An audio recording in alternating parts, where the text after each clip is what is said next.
a superintendent. I'm assigning kids over to a school. The day I send them over there, I know they ain't gonna learn nothing because ain't nobody learned anything over there in 20 years. You go into a school building, right? And you go into this classroom where this great learning is taking place. Then you walk right next door to death. Teachers used to pass me notes. Make sure you go to room 222. And the principal who would be taking me around, before I go in, oh, okay, Howard, I want to tell you, this is one of my, what they call 280T. What that is a provision in the contract that provided what we call the dance of the lemons. And the dance of the lemons. So when you have a system that's completely dysfunctional, you see good people do strange things.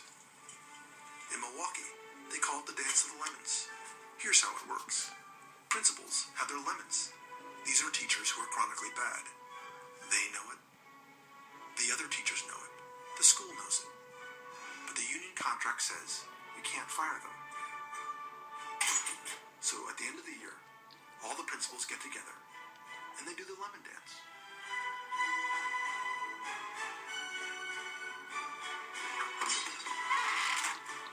Fred gives Jack his lemons. Jack gives Sally his lemons. And Sally gives Greg her lemons. The lemon dance. Each principal hopes the teachers he's stuck with at the end of the dance are somehow better than the ones he's getting rid of. And that this year, he'll finally be able to take his lemons and make lemonade. Each state deals with this in a different way. In some states, it's pass the trash.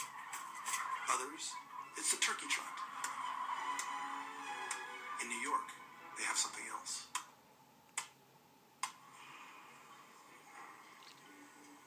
Tenured teachers awaiting disciplinary hearings on offenses ranging from excessive lateness to sexual abuse, along with those accused of incompetence, are sent to the reassignment center, or what the rest of the world calls the rubber room.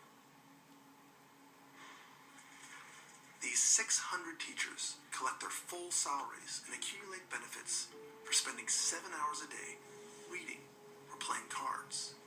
They spend an average of 3 years in the rubber room. Their hearings last 8 times longer than the average criminal case. The cost to the state of New York, $100 million a year.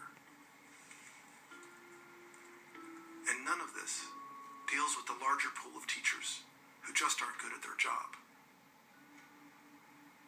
If, in fact, we could just eliminate the bottom 6 to 10% of our teachers and replace them with an average teacher, we could bring the average U.S. student up to the level of Finland, which is at the top of the world today.